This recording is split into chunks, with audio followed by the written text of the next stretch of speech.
தாமரைக்குளம்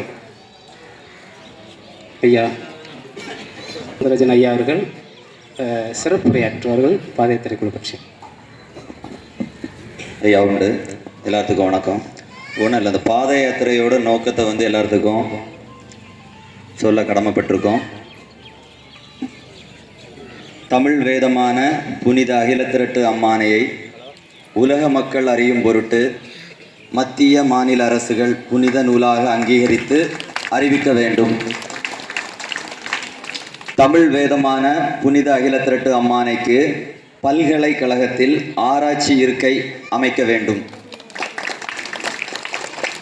தமிழ் வேதம் தந்த ஸ்ரீ மகாவிஷ்ணுவின் அவதாரமான ஐயா வைகுண்டரின் போதனைப்படி சுமார் 150 ஆண்டுகளுக்கு மேலாக தினமும் லட்சக்கணக்கான பேர்களுக்கு கிட்டத்தட்ட 7000 பதிகளில் சுமார் 5 மாநிலங்களில் அன்ன தர்மமும் அனைத்து சாதியினரையும் ஒருங்கிணைத்து வழிபடும் வகையில் இன்று முதல் யானிருக்கும் இடங்களில் ஜாதியெல்லாம் ஒன்று போல் என்னிடத்தில் ஒத்து மிக வாரும் என்று புனித அகிலத்திரட்டு அம்மானையில் குறிப்பிட்டது போல ஆன்மீக மற்றும் சமூக மாற்றத்தை ஏற்படுத்திய தமிழ் வேதம் கொடுத்த ஸ்ரீமன் ஐயா வைகுண்டரை வழிபடும் ஐயாவளி மக்களுக்கு சிறப்பு செய்யும் வகையில் அகிலத்திரட்டு உதய தினமான கார்த்திகை 27ஆம் தேதி அன்று தமிழ் வேதம் தந்த ஐயா வைகுண்டர் தினம் என தமிழக அரசு அறிவிக்க கோரிவிட்டோம்.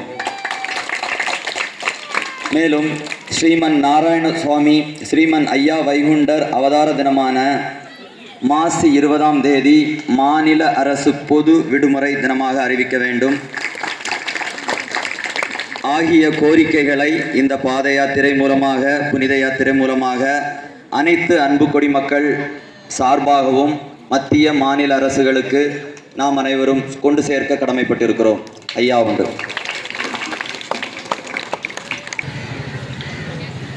இந்த அகில உலக ஐயா பதிகள் கூட்டமைப்பின் முக்கிய நோக்கத்தை மிக தெளிவாக எடுத்து சொன்ன ஐயா அவர்களுக்கு நன்றி செலுத்துகிறோம்.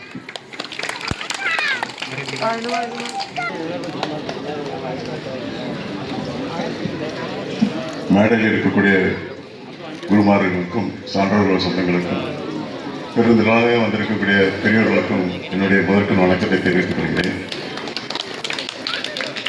பாத யாத்திரையுடைய நோக்கத்தை பற்றி நம்முடைய தலைவர் அவர்கள் தெளிவாக சொல்லியிருக்காங்க.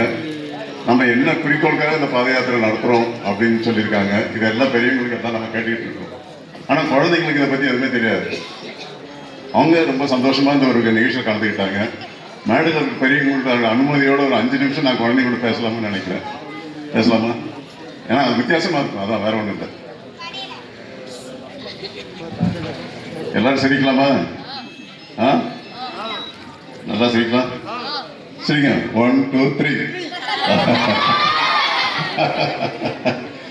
சரி, இப்போ அமைதியாக இருந்து ஒரு 2 நிமிஷம் ஒரு கேள்வி கேட்குறேன். சொல்லலாமா? சரி, உங்களுக்கு என்ன பிடிக்கும்?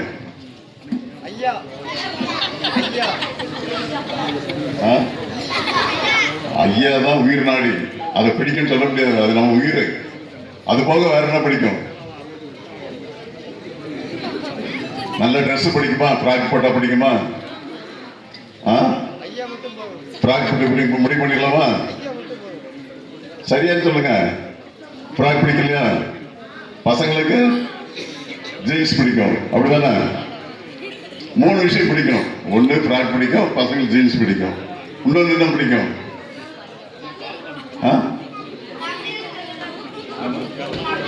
தமிழா? தமிழ் எல்லாருக்கும் உயிர்.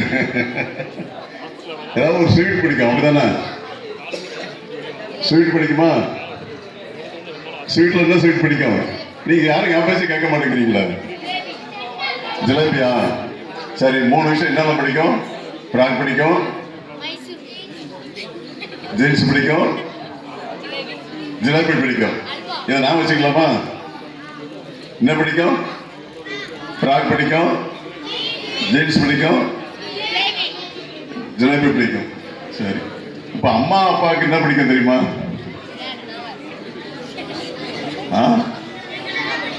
இப்போ நம்மளெல்லாம் வளர்த்து பெற்று இங்கே கொண்டு தான் உட்கார வச்சிருக்காங்க இல்லையா? அம்மா அப்பாவுக்குலாம் என்ன பிடிக்கும்? நாம சமத்தா எங்க போனோம்? ஸ்கூலுக்கு போகணும், அப்படிதானே? அதை பார்க்க ரொம்ப கஷ்டமா இருக்கு. ஸ்கூலுக்கு போகணும்னு கஷ்டமா இருக்கு. குழந்தைங்களுக்கு அம்மா அப்பாவுக்கு என்ன பிடிக்கும்? ஸ்கூலுக்கு போனால் பிடிக்கும், அப்படிதானே? ரெண்டாவது என்ன? நல்ல மார்க் எடுக்கணும், சரியா? மூணாவது நல்லா படிச்சு பெரியவங்களாகி அம்மா அப்பாவை மதிக்கணும். ஏன்னா நம்மளை தானே இவ்வளோ கொண்டு வந்தாங்க, அவங்க தானே, இல்லையா? மதிப்பா யாரெல்லாம் மதிப்பா? கை தூங்க. சரி, ரொம்ப சந்தோஷம். மேடையில் இருக்காங்க, பெரியவங்களா இருக்காங்க, இவங்களுக்கெல்லாம் என்ன பிடிக்கும் தெரியுமா? நாம தினசரி ஐயாவை வணங்கணும். என்ன வணங்கணும்? வாரத்துக்கு ஒரு முறை பதிக்கு வரணும், சரியா? வேற என்ன சொல்றோம்? நம்ம எல்லாரும் படிச்சு பக்தி சிரத்தையோடு தேசத்தையும் தெய்வத்தையும் இரு கண்ணா பார்த்து நம்ம வளரணும், சரியா? நன்றி.